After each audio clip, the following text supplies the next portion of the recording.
अपने लोग भजन का मतलब समझते हैं कि एकांत गुफा में बैठ करके जो किया जाता है या एकांत कमरे में बंद करके जो किया जाता है उसे ही भजन कहते हैं। वो भी एक भजन का एक अंग है, पर उसे सांगोपांग भजन नहीं कहते। सांगोपांग भजन कहते हैं पहले ये स्वीकार करना है संपूर्ण सृष्टि श्री भगवान की है, इसे आस्तिकता कहते हैं और ये सत्य वस्तु है। वेद और उपनिषद जिस बात को प्रमाणित करते हैं वही बात प्रमाणित मानी जाती है। भगवान एकोहम बहुश्यामा, मैं एक बहुत रूपों में हो जाऊं, वो बहुत रूपों में खेल रहे हैं। आप उस सृष्टि में भेजे गए हैं अलग अलग सेवाओं के लिए। कोई डॉक्टर है, कोई मास्टर है, विविध प्रकार के अभिनय करके हमको अपने स्वामी से इनाम लेना है। किसी को वैरागी का अनुभव एक अभिनय है, किसी का रागी का अभिनय है, लेकिन सबका एक अब स्वांग दिया गया है।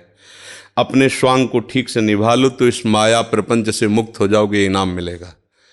अगर तुम मास्टर हो तो बच्चे में भगवत भावना करके और शिक्षा रूपी भजन उसको दीजिए। जो जिस क्लास की शिक्षा ईमानदारी से आपके अंदर यही हो कि हे प्रभु, आप बालक रूप से हमारे सामने आए हो, मैं आपको शिक्षक रूप से शिक्षा दूंगी। और उस समय यदि भगवत भाव रहा तो आपने जितने घंटे बालकों को पढ़ाया वो भजन ही है, उससे बिलग नहीं। एक युद्ध क्षेत्र में खड़ा हुआ सूरवीर सामने के सैनिकों की गर्दन उतारता है अपने देश रक्षा के लिए, उसका वो भजन ही है, भजन से कम नहीं है, क्योंकि अपने धर्म के लिए वो युद्ध में वार कर रहा है। अधर्म से किया हुआ हर कार्य निष्फल है और धर्म के लिए किया हुआ हर कार्य भजन है, क्योंकि सृष्टि भगवान की है। अगर एक केवल मान लिया जाएगा कि माला चलाना इतना ही भजन है तो वो भजन के सर्वरूप को नहीं जानता है। अगर ऐसा ही हो तो अर्जुन जी कह रहे हैं श्री भगवान से कि मैं संन्यास लेकर के विरक्त होकर मांग कर खाऊंगा, पर मैं युद्ध नहीं करूंगा क्योंकि इसमें हिंसा होती है। और श्री भगवान कह रहे हैं कि नहीं, तुझे युद्ध करना ही होगा। मां मुनिस्मर युद्ध च, मेरा स्मरण करते हुए तुझे युद्ध करना होगा। तो हमें ये बात समझनी कि हमको जो स्वांग मिला उसमें हम बेईमानी न करें।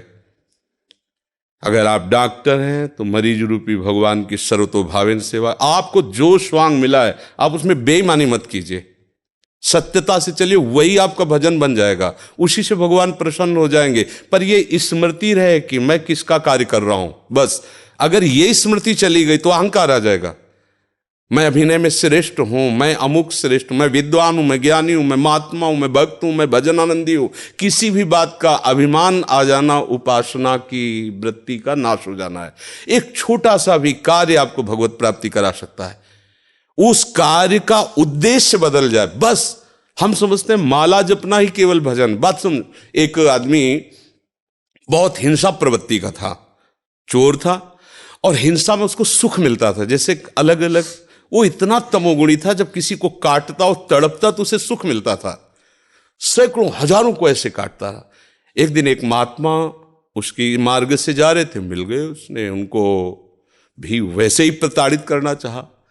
तो भगवत प्राप्त महात्मा थे, उन्होंने कहा कि बच्चा, इससे तुमको क्या मिलता है? तो संतों के दर्शन से, संभाषण से अंतःकरण की मलिनता का नाश होता है। यदि अभिमान त्याग कर संतों के पास जाया जाए तो एक एक कदम यज्ञ के समान होता है। संत दरस को चालिए तज माया अभिमान। जो भगवान में वास्तविक रमण करने वाले महापुरुष हैं, उनका प्रभाव होता है। उस पापात्मा जीव की हिम्मत नहीं हो रही थी उनकी तरफ देखने की। उनका बेटा तुम ये सब क्यों करते हो? तो उन्होंने कहा सुख के लिए करता हूं, संपत्ति छीनता हूं, मारता हूं। इसे बोले अभी तुम सुख की पहचान ही नहीं जानते हो, किसे सुख कहते हैं? तो उनका फिर मुझे बताइए आप सुख किसे कहते हैं? तो बोले हमारी बात तुम्हें तभी समझ में आएगी तब तुम निष्पाप हो गए, क्योंकि पापवंत कर सहज स्वभाव भजन मोहिते ही भावन। बोले महाराज क्या करूं जिससे मैं निष्पाप हो जाऊं? तो उनका हमारे भारत में पवित्र देश है, उनमें आप भ्रमण करो, अवगाहन करो, तुम पवित्र हो जाओगे। निष्पाप करने के लिए हमारे बहुत से तीर्थ हैं भारत में, तीर्थपाद प्रभु ने उनको प्रकट किया है। तो महाराज हम कब जानेंगे पवित्र हो गए? तो सिद्ध महापुरुष थे, उन्होंने एक शुष्क लकड़ी दी, सूखी हुई लकड़ी दी, कहा इसे ले जाओ और जब ये हरी होने लगे, इसमें किनगा आने लगे, तो तुम समझ लेना तुम निष्पाप हो गए। चला गुरु को प्रणाम करके 10 किलोमीटर चला होगा, शाम हुई, एक वृक्ष बड़ा था, उसके नीचे रुका। गांव में रहने का स्वभाव उसका नहीं था, और उसमें 4-5 चोर बैठे हुए थे, और वो नीचे जड़ में ऐसे जाके बैठ गया। रात्रि व्यतीत हो तो तीर्थयाटन को जाएंगे। वो ऊपर प्लान बना रहे थे कि इन गांव वालों ने मुझे बहुत सताया है, आज रात्रि में 12 बजे चारों तरफ से आग लगा देंगे और अस्त्र शस्त्र ले जो भागेगा मारेंगे, पूरे गांव को आज नष्ट करेंगे।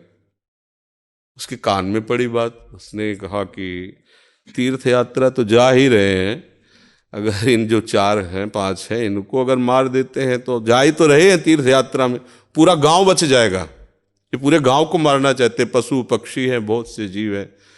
तो उसने कहा भैया तुम्हारे गुरु हम हैं, तुम 4-5 मिलकर मारते हो, हमने अकेले न जाने कितनों को मारा है, आओ हम तुम्हें सलाह बताते हैं कैसे पूरे गांव को नष्ट करना है। तो चारों कूद थोड़ी पड़ेंगे, एक ही एक आएगा।